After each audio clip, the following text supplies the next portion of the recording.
Ciao a tutti, benvenuti in questo nuovo video. Torniamo a parlare di prodotti Sonoff con gli ultimi modelli che hanno aggiunto alla gamma, come questo M5. M5 è una linea di nuovi prodotti, ci sono in varie misure, varie tipologie. Questo qua ad esempio si chiama M5 120, stanno ad indicare la misura, la larghezza, perché sono per vari mercati, per varie scatole. In questo caso ho il 120 che vedremo monta perfettamente sulle nostre 503 orizzontali. Sostanzialmente è un dispositivo di comando con due pulsanti fisici illuminati che segnalano lo stato e tutto quanto, adesso lo vedremo bene, ma soprattutto una cosa importante è che questo dispositivo fa da gateway. Cosa vuol dire? Vuol dire che tramite lui si possono aggiungere dei comandi senza fili, come avevamo visto nel video del Mini R3, che mi raccomando andate a guardare, ve lo lascio in descrizione e qua nelle schede, come l'R5 o l'S-Mate, che sono dei comandi senza filo con caratteristiche diverse. Mi raccomando, guardate quel video perché capirete tutto quello di cui vi sto parlando. Adesso lo apriamo, ve lo faccio vedere, proviamo ad utilizzarlo, lo aggiungiamo all'app e ce lo studiamo un attimino. È molto bello, soprattutto a livello estetico, perché se vedete è una nuova gamma di prodotti con questo colore grigio, titanio, antracite, chiamiamolo come vogliamo, stile NS Panel, che con tutti i suoi difetti che pian piano stiamo risolvendo è indiscutibile, almeno a mio parere, che esteticamente è molto carino. Questi nuovi dispositivi sono molto belli e riusciremo sicuramente a integrarli in ambientazioni diverse, arredamenti diversi, e adesso guardiamolo. Ma prima di andare avanti vi ricordo di iscrivervi al canale e attivare tutte le notifiche e di seguirmi su Instagram Massidattoli, perché metto sempre tutti i post dei video che sto preparando e dei contenuti che ho appena pubblicato sul canale. Eccolo qua, nelle nuove scatole Sonoff, queste qua blu, caratteristiche principali, tutti i vari controlli. Andiamo a guardare i dati tecnici a livello di potenza, 2 uscite da 5 A per un totale di 10 A. Non possiamo collegarci la lavatrice o il forno a meno che non usiamo un relè di appoggio o un relè a stato solido, come vi avevo fatto vedere in altri video. Apriamolo, guardiamo cosa c'è di bello. Come vi dicevo prima, in questa nuova veste, diciamo, grafica con questo colore, logo Sonoff, vedete che qui abbiamo 2 tacche perché saranno 2 LED. Dietro abbiamo le connessioni che sono semplicemente N-in, quindi dispositivo che ha bisogno del neutro come i Sonoff normali, e L-in, quindi fase neutro diretti con 2 fasi di uscita. Connessioni protette da sportellino scorrimento. Per aprirlo e montarlo sul vostro supporto basta fare leva qui di lato. Lui si apre e si sconnette dalla parte, diciamo, frontale, esattamente come l'NS Panel. Il bello è che monta perfettamente su una scatola 503. I fori corrispondono perfettamente, quindi possiamo montarlo in tutte le 503. Tante volte mi fate la domanda, non monta sulle 504 perché rimarrebbe più corto, a meno che non vengano fatti adattamenti o placche particolari. In dotazione danno anche 2 viti abbastanza lunghe, ma in realtà queste viti non hanno il filetto adeguato per le nostre 503 italiane, quindi di fatto sono inutilizzabili. Ora provo ad alimentarlo, gli collego già 2 portalampada con 2 lampadine, così facciamo un po' di prove. I morsetti sono sempre quelli con la vite che va a chiudere nel morsetto tondo, non mi fanno impazzire e consiglio su questi nuovi modelli di entrare magari con un puntalino. Se non avete visto il video dei puntalini andate a guardarlo. L-in, il secondo morsetto, qua colleghiamo la fase diretta. Su N-in collego il neutro diretto insieme al neutro dei 2 portalampade e su L-out 1 e L-out 2, che in realtà non sono contrassegnate, collego le 2 fasi di uscita per le 2 lampade. In caso di montaggio definitivo bisogna mettere anche il coperchio a protezione dei contatti, io ora non lo metto per questioni pratiche. Nel montaggio definitivo la parte con i pulsanti con LED in teoria andrebbe sotto, ma nessuno vieta di metterli in questo modo, funzionano allo stesso modo. L'ideale sarebbe avere le spie sotto e la scritta sopra, quindi il connettore va nella parte alta.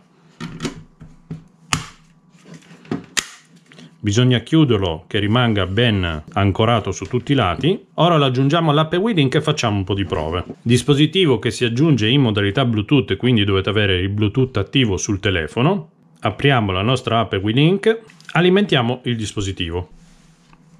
Vedete che il primo LED a sinistra lampeggia, con i 2 lampeggi veloci e uno lento, quindi è automaticamente in modalità accoppiamento. Andiamo ad aggiungere un dispositivo accoppiamento Bluetooth, quindi questa voce qua sotto a sinistra. Chiede se l'indicatore lampeggia come vi ho fatto vedere, diamo conferma, andiamo avanti. Trova direttamente subito il dispositivo, questo CK100 eccetera eccetera, connettiamo. Cerchiamo la rete wifi da 2,4 GHz che usiamo per i nostri dispositivi. Come mi ricordo ogni tanto di dire nei video, mi raccomando, usate nomi semplici come Etihad e password semplici come password numeriche, perché vi semplificate un sacco la vita negli accoppiamenti e nella stabilità di connessione. Mettiamo quindi il nome della rete e la password, vedete che trova subito il dispositivo e me lo trova anche già l'assistente di Amazon. Cambiamo il nome, lo chiamiamo M5 e basta. Diamo completato, dispositivo che compare qui. Vi faccio notare che in questo momento abbiamo 2 LED rossi e su questo pulsante abbiamo anche un LED blu fisso, vuol dire che è connesso. Il dispositivo in questo momento funziona già con i comandi fisici. Vedete che quando sono attivi si illumina di rosso in modo più forte.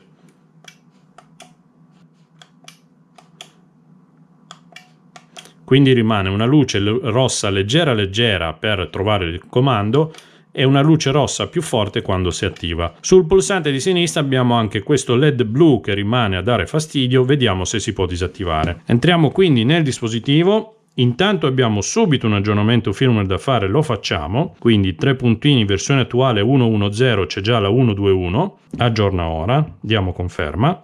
Ok, dispositivo aggiornato.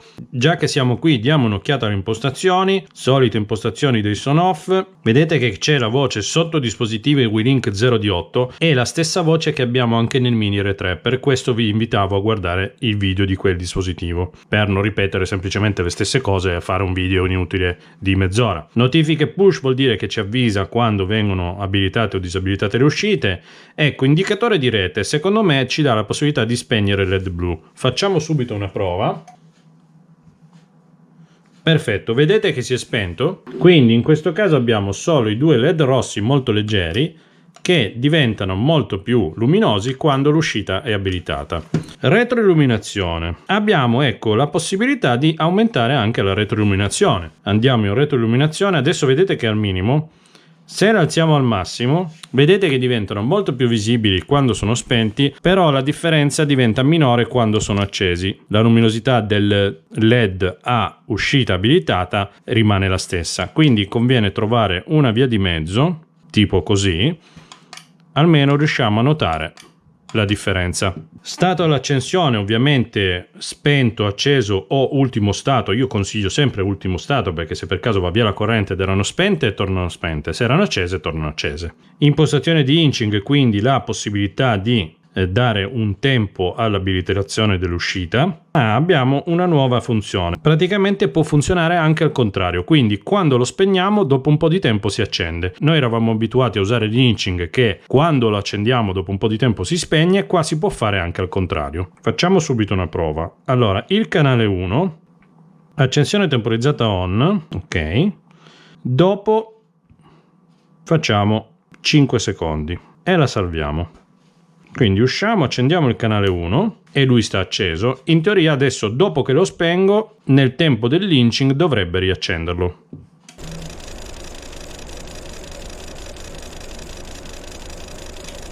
Ecco qua, molto interessante perché in alcune situazioni abbiamo la possibilità di usare anche lynching al contrario. Ora che abbiamo capito le funzionalità, il canale 1 è questo di sinistra che corrisponde alla prima uscita dopo la fase diretta, il canale 2 è quello di destra che corrisponde all'ultima uscita. Nascondi tutti gli on-off. A cosa serve? A non far comparire qua un comando generico per entrambe le uscite. Se noi lo disabilitiamo avremo qua il comando spegni tutto, accendi tutto. Vedete? Quindi accende tutto e spegni tutto. Altre impostazioni non ne abbiamo. Ovviamente, come avete già visto, è tutto in simbiosi come tutti i Sonoff, quindi quando accendiamo un canale abbiamo la possibilità di vedere lo stato anche nell'app. Se andiamo nel nome del dispositivo abbiamo la possibilità di dare anche il nome ai singoli canali, quindi chiamiamo l'uscita 1 ad esempio lampione e l'uscita 2 la chiamiamo faro. Ok, in questo modo cosa succede? Che con i comandi vocali abbiamo il controllo più preciso. accendi M5 e vedete che li accende entrambi, spegni M5, accendi lampione, accendi faro. Ci sono più oggetti con quel nome: faro soggiorno, M5 faro e faro cucina. In questo caso ho troppi dispositivi che si chiamano faro, vado a cambiare il nome. Lo chiamo palo, ok? Tanto per dare un nome. Questa cosa dei nomi però è importante perché tante volte avete problemi con i comandi vocali proprio per questo motivo. Bisogna cercare di avere i nomi distinti per ogni dispositivo. Purtroppo molte luci hanno ovviamente lo stesso nome, bisogna imparare a distinguerle. Un metodo, ad esempio, è usare dei numeri. Accendi palo. Se io ad esempio adesso voglio spegnere invece tutto quanto, basta dirgli spegni M5. Spegni M5. Come facciamo però a integrare questo dispositivo in una placca esistente con dei comandi? Allora, questo dispositivo nativamente è fatto per sostituire degli interruttori, quindi noi nella nostra 503 avremo verosimilmente un tubo che arriva con fase neutro e terra e che va a 2 lampadine. Quindi cosa avremo? Il neutro diretto che va a entrambe le lampade e che lo riconosciamo nella scatola perché passerebbe con un filo blu, o almeno si spera. C'è poi anche la terra che in questo caso non sto ad indicare per non fare casini, e poi avremo la fase che passerà attraverso i nostri 2 interruttori. Ok, quindi avremo la fase comune che arriva, che troviamo ponticellata dietro gli interruttori, che va appunto a comandare le 2 luci. Noi smontiamo la placca con i 2 interruttori e lo stesso collegamento lo facciamo dietro il nostro M5, dove questo punto comune di fase diventa L-in, dove il neutro che viene verosimilmente giuntato e va alle 2 lampade deve entrare anche in N-in, e questi 2 fili che vanno alle lampade saranno L-out 1 e L-out 2. Questo quando ci sono 2 interruttori. Se abbiamo una placca con un interruttore solo, compriamo la versione da 1. Se abbiamo una placca con 3 interruttori, compriamo la versione da 3. Però attenzione, interruttori, quindi vuol dire comandati solo da questo punto e che non siano pulsanti quelli con il click che fa scattare il relè. Per implementare un dispositivo del genere in presenza di deviatori o pulsanti, vi consiglio, anzi vi straconsiglio di guardare i vari tutorial che ho fatto, ad esempio per integrare le placche TX con i pulsanti o le scene per gestire i mini con i deviatori, eccetera eccetera. Le soluzioni sono le medesime. Io è per quello che dico sempre, non perché voglio farvi vedere i miei video per fare visualizzazioni, tanto ormai non vivo di questo, state tranquilli, ma perché farvi una cultura di tutti i vari tutorial che ho fatto vi servirà ad imparare ad essere indipendenti nel gestire tutte le varie situazioni che si possono verificare, cercando di smartizzare casa vostra con comandi come questo. Abbiamo visto quindi tutte le varie funzioni di questo dispositivo, che è interessante perché oltre ad essere un comando a 2 uscite come praticamente i vecchi TX che tanto piacevano ma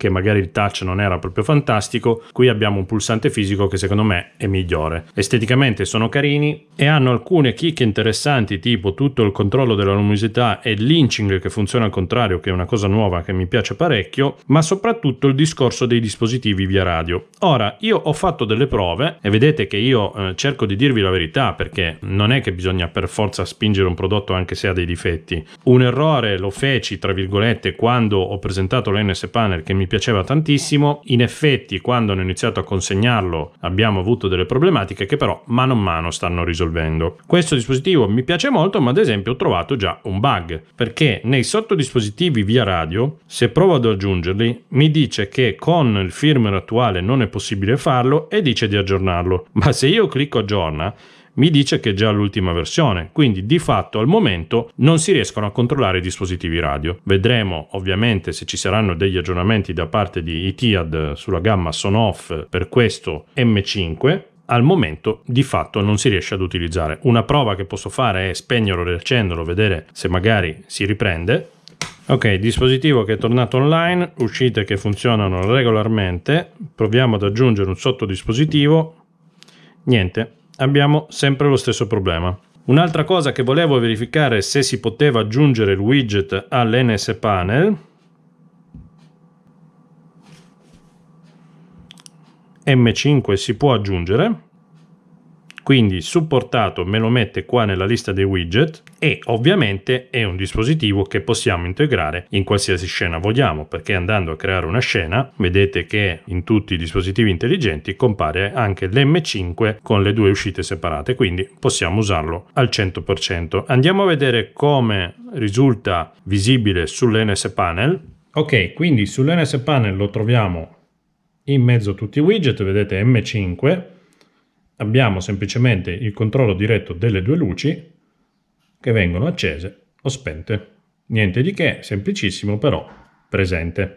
Ok, quanto costa e dove lo troviamo? Sul sito ITADCC trovate tutte le caratteristiche e tutte le varie versioni disponibili. Nella misura 120, quindi quella per le nostre 503, esiste a 1, 2 o 3 pulsanti. Vi costa circa $21 la versione da 3 e $18 la versione da 1, più ovviamente le spedizioni e tutti i tempi di attesa direttamente dalla Cina, ma lo troviamo direttamente anche in Italia sul sito Expert4House. Mi raccomando, usate il link che trovate in descrizione nel video e troverete anche un buono sconto. Expert4House che ce li ha disponibili in Italia, pronta consegna 24-48 ore, versione un pulsante €31,90, due pulsanti €32,90, tre pulsanti €34,90. Esteticamente sono uguali, abbiamo semplicemente il pulsantone o i due pulsanti come quello del video o tre pulsanti, ma l'ingombro totale è sempre lo stesso. Vi ricordo spedizione gratuita per ordini superiori a €60. Bene, abbiamo visto un nuovo dispositivo che è molto curato esteticamente. Ormai la nuova gamma ha questo trend, questa tendenza ad avere questa estetica un po' minimal però gradevole, almeno a mio parere. Ovviamente è un discorso soggettivo. Abbiamo ancora qualche bug, essendo un nuovo prodotto. Abbiamo visto che non riesce a gestire i comandi via radio, ma è una funzione che è implementata e che verrà corretta a livello di funzionamento sicuramente. Lo terrò alimentato, lo terrò sotto controllo e vi aggiornerò su evoluzioni in merito. Mi raccomando, seguitemi su Instagram perché è lì che di solito metto tutte queste novità, questi aggiornamenti, senza stare a fare magari dei video dedicati. Il prodotto non è male, spero che comunque il video vi sia piaciuto. Ho cercato di esporlo nel modo più semplice possibile. Se il video vi è piaciuto, un bel like, iscrivetevi al canale, trovate tutto nella descrizione del video e nei miei vari canali Telegram, Amazon eccetera. Ci vediamo al prossimo video, alla prossima diretta del giovedì. Ciao da Massidattoli.